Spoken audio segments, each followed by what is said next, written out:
ETT on lyhenne sanoista ESVE Timber Technics. ETT on puuruuvi, jonka kierteet vetävät puuliitoksen yhteen. Tämä parantaa vakautta ja kestävyyttä perinteisiin menetelmiin verrattuna. Ruuvin kanta on pieni, jotta se on helppo upottaa toivottuun syvyyteen. Ruuvin kärkiura pienentää ruuvausmomenttia ja ehkäisee halkeilua. ETT-ruuveissa on TX-kanta ja Corseal-pintakäsittely.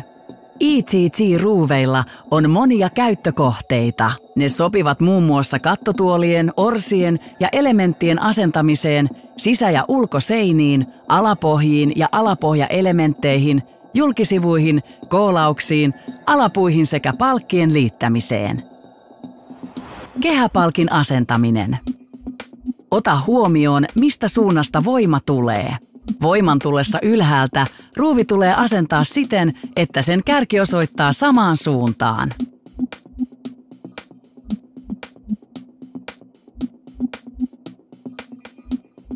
Kiristä ruuvi siten, että varren sileä osa jää liitoskohtaan.